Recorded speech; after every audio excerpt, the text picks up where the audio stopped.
Do you know what bird builds the largest nest? It is the bald eagle. One bald eagle's nest in Florida measured about 20 feet deep and 9.5 feet wide and weighed almost 3 tons. Now, most eagles' nests are much smaller than that. But there's still a lot of work. Down on the floodplain where I hide away to pray sometimes, a bald eagle's nest of many years got taken down by some storms. So I've been watching the eagles build their new nest. And it's a lot of work. I've seen them carry sticks, some several feet long, to weave into the nest. And what the bald eagle mom will do, shortly before it's time to give birth to her eaglets, is then she will line the inside of that nest with soft grasses and mosses and leaves to make a comfortable place for her young'uns, huh? Kind of like what moms do, huh? They make a nice place for their young ones to come. When the eaglets are born, Mom will generously feed them, fiercely protect them, and patiently teach them. But when it is time for the eaglets to leave home, Mom will start to take apart that nest, even after all the work she put into it, that inner part which is soft, to help encourage the young ones to go their way. And if they don't, she will push them out of the nest, even literally, that they might fly on their own.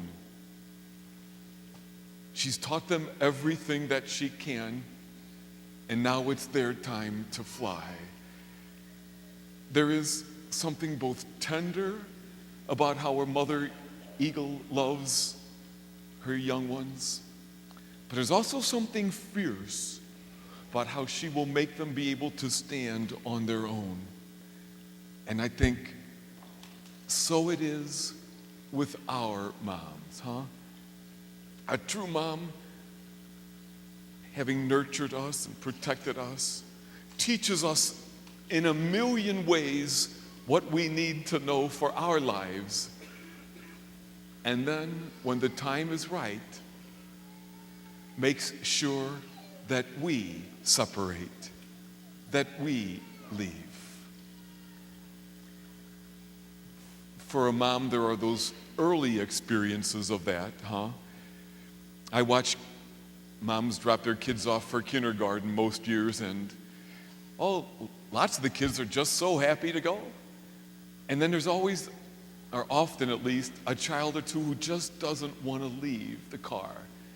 And I've watched moms with this child crying because he or she doesn't want to leave mommy. I've watched mom encourage that child to go, fighting back her own tears because a part of her doesn't want that child to go either, huh? And yet, she knows that her child must. The child has to leave and start on their own. And isn't that, in ways, what a mother's love is all about? A mother's love will nurture us and protect us and teach us what we need to know. And then, when the time comes, Mom will let us go. Even push us out if that's what's needed. Now, no mom does this perfectly. And I've seen how often moms wondered, gosh, have I taught her or him well? Have I taught them enough? Will they be okay? And yet, knowing that they could never do everything that they really feel like they should be able to do, they send them forth anyway. That, my brothers and sisters, is a deep generosity. What a deep, generous, other-centered, self-giving love at the heart of a mother who having taught us as best as she could what we need to know at the right time, will catapult us from our nests that we might stand on our own, huh? It has been said that a mom can hold her children, but not hold on to them. And how painful, huh? How painful that is. Because on some level, when the kids go forth, you know the relationship will never be quite the same. And on some level, you're not quite as important as you used to be. And although there is a part of a mom who knows that she needs to separate herself from her children, there's another part that just doesn't want to let go. So why then? Why would she do it? Why would anybody choose this? The answer is because that's what love does. It is what love does, at least on some level, in every relationship. There is always sacrifice at the heart of love. There is always sacrifice at the heart of love. And on this great feast of Pentecost, we see that is exactly how Jesus loved his disciples and how he loves us. You know, he had taught his disciples. He had fed them. He'd encouraged them in some ways with what looks like sometimes a mother's heart. There's Jesus on the sidelines cheering for them, coaching them, loving them. And then, when the time is right, on this great feast, he pushes them out of the nest. But when Jesus sends us forth, he doesn't just send us out on our own. It said in a beautiful line, he breathed on them. I believe that Jesus, when he breathed the Holy Spirit into us, it was so that, yes, he would no longer be walking next to the disciples. Now, he would be walking in them. And so it is with us. God has breathed that same Holy Spirit into us. And now we are sent out to this world to bring the very love of God that we have known in Jesus to this world. And in the power of the Holy Spirit, we can do that. In the power of the Holy Spirit, the same Jesus who walked Galilee is alive in our hearts for this world. And God has sent us forth with the love of a mother's heart. We are sent out to bring love to the world.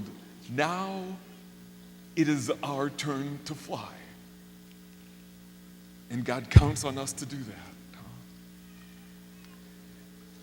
As the mother eagle pushes her little eaglets out of the nest, even taking apart part of the nest should she need to.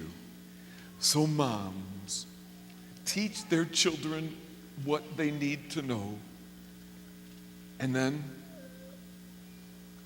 push them forth.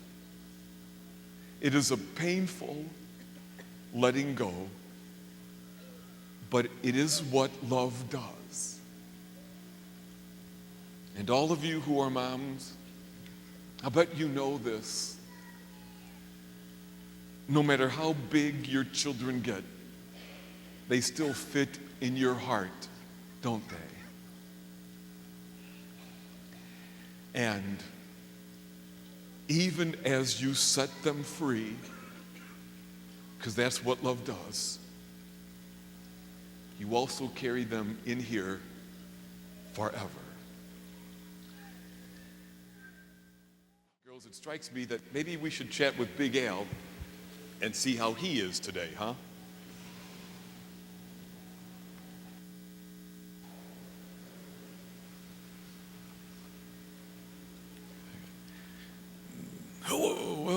Hello, buddy. How are you? Hungry. You're hungry? Oh, okay. Well, good. I get hungry too sometimes. If you're hungry, I've got something for you. Good. What? This. For babies. That's for babies, yeah. And that's not for you? No? Grown up. You're grown up, huh? Yeah, okay. So, Big Al, so what do you think that must be like for your mom that you're growing up? More sleep. She probably gets more sleep? That could be, yeah. That could be. Well, you know, when baby eagles start to grow up, the time comes when mom pushes them out of the nest. I'm not going to push you. Good thing. Yeah, no, don't worry.